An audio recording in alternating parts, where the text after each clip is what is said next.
दोस्तों, कांवड़ की यात्रा है, श्रद्धालुओं की रेलम रेला है। कोई ऐसा गांव नहीं जहां से 10, 20 या 50 लोग कांवड़ की यात्रा पर ना जा रहे हो और भगवान शिव के दर्शन करके आस्था की डुबकी ना लगा रहे हो।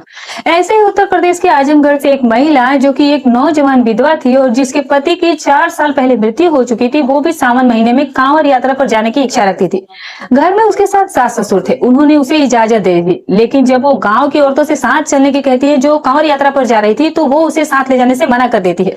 वो मन ही मन सोचती है कि पता नहीं इसने कौन सा पाप किया था जो ये विधवा हो गई, कहीं इसका पाप हम पे न चिपक जाए, तो इसीलिए वो उसे साथ ले जाने से मना कर देती है। अब वो महिला परेशान हो जाती है और दोस्तों, उसकी इस परेशानी का फायदा एक नौजवान लड़का उठा लेता है जो कि उसी के गांव का था और बहुत दिनों से वो उस खूबसूरत जवान भाभी के फिराक में था। वो मौका देखकर उस विधवा को अपने साथ कांवड़ यात्रा पर ले जाता है, लेकिन गांव वालों से अलग कर देता है और यात्रा के बजाय वो उसे एक होटल में ले जाता है जहां वो 3 रात तक उसके साथ एक ही कमरे में रहता है और वो सब उसके साथ करता है। वो सुंदर लड़की उसे चाहकर भी मना नहीं कर पाती है। दोस्तों, जो जाने वाला था पुण्य कमाने, उसने वहां जाने से पहले ही न जाने क्या क्या कर डाला। ये एक बहुत ही रोचक और सीख देने वाली घटना है। तो आइए जानते हैं पूरी घटना इस वीडियो में। लेकिन वीडियो में आगे बढ़ने से पहले बस एक ही रिक्वेस्ट है कि वीडियो को लाइक कर दीजिएगा और चैनल को भी सब्सक्राइब कर दीजिएगा ताकि हमारा हौसला बढ़ता रहे।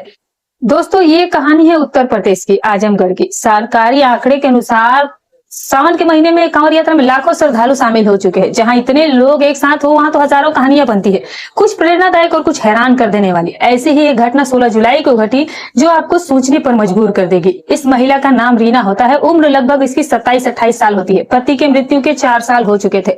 मायके में कोई सहारा नहीं था और ससुराल में सास ससुर के साथ ये किसी तरह से गुजर बसर कर रही थी। गाँव की महिलाएं जब कांवड़ यात्रा की बातें करती तो रीना भी सोचती कि काश मैं भी भोले बाबा की यात्रा पर जा सकती। उसने किसी तरह कुछ पैसे जोड़े और गांव की कुछ औरतों से जो यात्रा पर जा रही थी उनसे निवेदन किया कि बहन मुझे भी साथ ले चलो, लेकिन उन्होंने मना कर दिया। कुछ कहा तो नहीं, लेकिन मन में सोचती रही कि कौन इस मनुष्य को साथ ले जाए। ऊपर से ये इतनी कठिन यात्रा है, उसमें भी इसकी परीक्षाएं पड़ जाएगी। रीना रोती है पर उसके सास ससुर उसे कहते हो कि तुम जा सकती हो। उसे इस बात की खबर गांव के एक युवक मंगल को लग जाती है। वो उसी दिन रीना के घर पहुंचता है। सास के पांव छूकर कहता है कि चाची मैं भी कांवड़ यात्रा पर जा रहा हूँ, मुझे आशीर्वाद दीजिए। सास पूछती है कि तुम किसके साथ जा रहे हो। वो गांव के कुछ लड़कों के नाम गिना देता है। सास फिर पूछती है कि और औरतें भी जा रही है। वो कहता है कि हाँ चाची, बहुत सारी महिलाएं भी जा रही है। सास कहती है कि अगर मेरी बहू को साथ ले जा सको तो ले जा, वो भी भोले बाबा के दर्शन करना चाहती है। मंगल तुरंत हाँ कर देता है, कोई दिक्कत नहीं है चाची, और तैयार कर दीजिए उसे, मैं 2 दिन में फिर उसे वापस भी ले आऊंगा। अगले दिन रीना तैयार हो जाती है। मंगल आता है और पूछता है कि चाची बहू तैयार है। चाची कहती है कि हाँ बिल्कुल तैयार है। मंगल कहता है कि तो भेज दीजिए उन्हें। रीना जो है वो अपने कुछ कपड़े और थोड़े खाने पीने के सामान और कुछ पैसे लेकर 500-1000 रुपए साथ रखती है और वो मंगल के साथ निकल पड़ती है। अब रीना मंगल को उतना नहीं जानती थी, बस इतना जानती थी कि वो सास ससुर का परिचित है और अक्सर घर आता जाता रहता है और वो विश्वास का आदमी लगता है।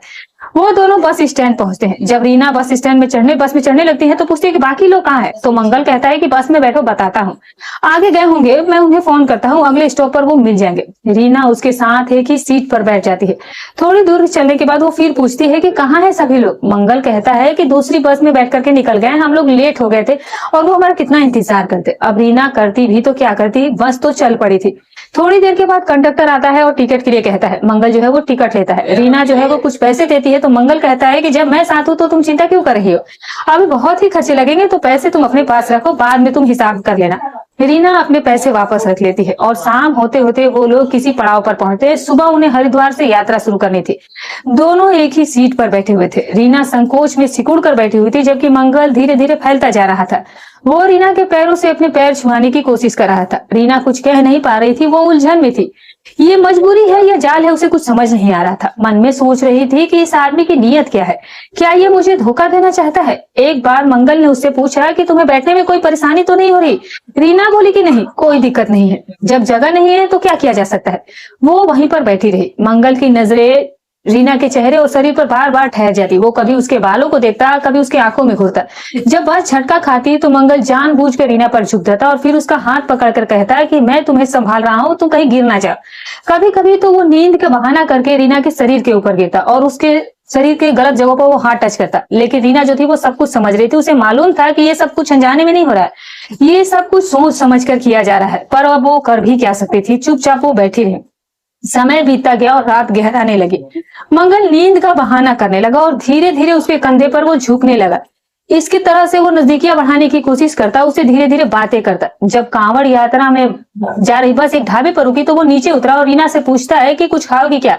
रीना ने साफ मना कर दिया कि नहीं, मुझे कुछ नहीं चाहिए। फिर भी वो खुद 4-5 आइटम मंगवा कर लाया और कहने लगा कि लो खा लो, अब मैं हूं ना तुम्हारे साथ, तो तुम्हें किसी बात की चिंता करने की जरूरत नहीं है। अच्छा ही है कि गांव वाले नहीं है, नहीं तो वहां तो हमें खुद को खाने को कुछ नहीं मिलता, सब तो लोग सभी चीजें हमें खाने ही नहीं देते। इस तरह की बातें करके वो रीना की भरोसा जीतने की कोशिश करता रहा, जैसे कि वो कह रहा हो कि अगर हम अकेले हैं तो सबसे बढ़िया है। धीरे धीरे रीना उसकी बातों में ढलने लगी, वो उसे सामान्य तरह से बातें करने लगी। मंगल ने उससे कहा कि तुम बहुत अच्छी हो, तुम बहुत खूबसूरत भी हो, मैं तुम्हें कई दिनों से देखता आ रहा हूँ और तुम्हारे बारे में सोचता आ रहा हूँ।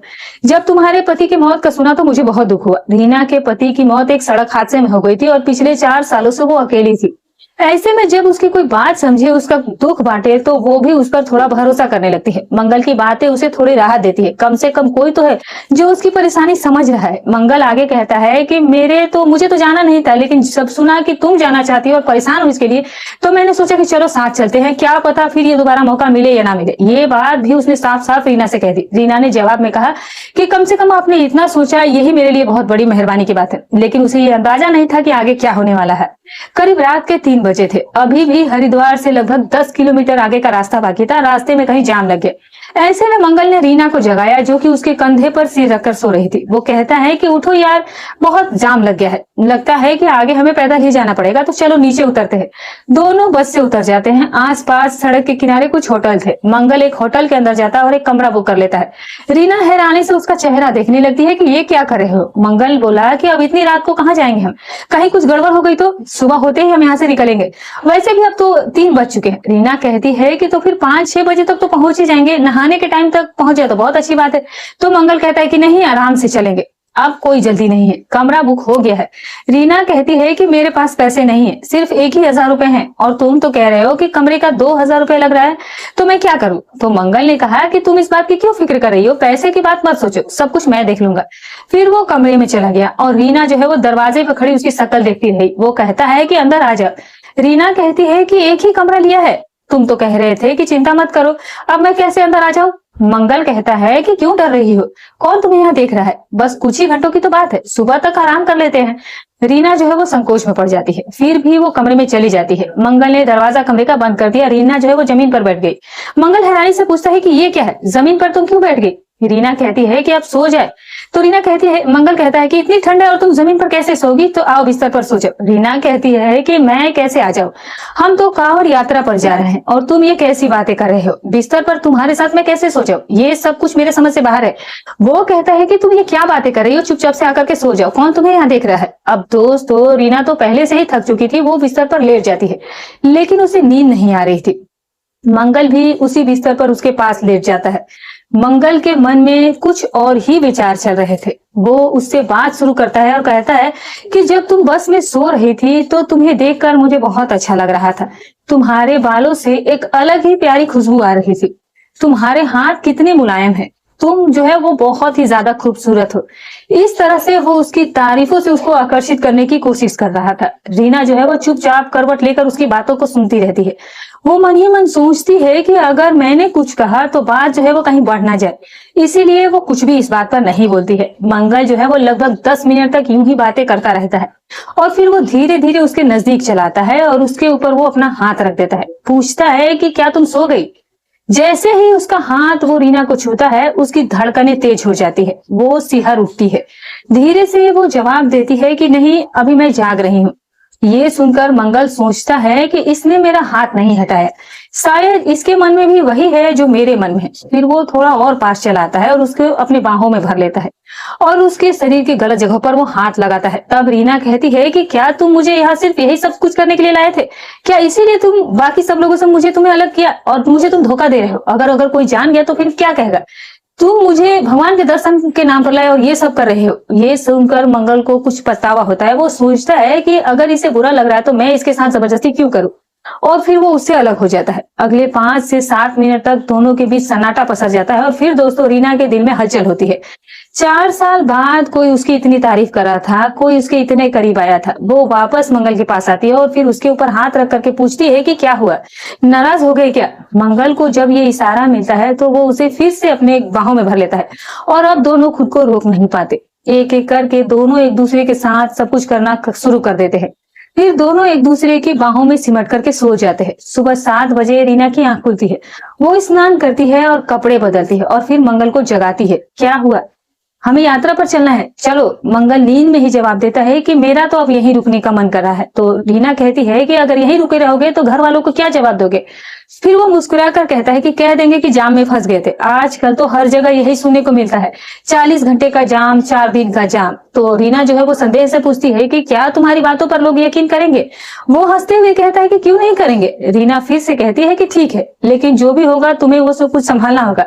अब दोनों के बीच एक गहरा भावनात्मक जुड़ाव बन चुका था। रीना को मंगल का साथ अच्छा लगने लगा था और मंगल को तो रीना पहले से ही पसंद थी। दोनों वहीं उसी दिन और फिर अगले दिन भी रुकते हैं। 16 तारीख को वो रुकते, फिर 18 तारीख को उन्हें यह एहसास होता है कि वो तो यात्रा पर निकले थे। इधर गांव में अफवाह उड़ चुकी थी कि मंगल जो है वो रीना को भगा कर ले गया है। चारों ओर चर्चा हो रही थी। उधर इन दोनों ने अपने फोन भी बंद कर रखे थे। रीना के पास तो मोबाइल ऑलरेडी नहीं था। 18 तारीख को फिर दोनों वहां से निकलते हैं और कहते हैं कि चलो अब असली मकसद पूरा करते हैं और भगवान के दर्शन करते हैं। 2 घंटे के बाद वो मंदिर पहुंचते हैं। नहा धोवन करने के बाद, स्नान करने के बाद फिर वो अपना मन के बोझ हल्का करते हैं और फिर बस में बैठकर वो घर लौट आते हैं। गांव के कुछ लोग पहले से ही पहुंच चुके थे और उन्हें देखकर कहते हैं कि कौन से जाम में तुम लोग फंस गए थे? हम लोग तो वापस आ गए, कहीं कोई ऐसा जाम नहीं था। मंगल जवाब देता है कि मेरा फोन ही गुम हो गया था। असल में फोन तो बंद था, लेकिन वो उसे गंगा में बहा देता है ताकि कोई बात न बिगड़े। कभी कहता है कि बस खराब हो गई थी, तो कभी कहता है कि रास्ता भूल गया था, मगर लोग समझ जाते हैं कि कुछ ना कुछ तो गड़बड़ है। वो कहते हैं कि सच सच बताओ, तुमने रीना के साथ क्या किया और तुम लोग 3 दिन तक कहाँ रुके थे? जब मंगल को समझ आता है कि अब कोई भी उसकी बात पर विश्वास नहीं करने वाला है, तो वो कहता है कि अगर आप लोगों को इतना शक है तो फिर मेरी शादी रीना से करवा दो। ये सुनते ही रीना के आंखों में आंसू आ जाते हैं, क्योंकि मंगल ने पहले उससे वादा किया था कि वो उससे शादी करेगा। तभी रीना उसके साथ एक बिस्तर पर सोई थी।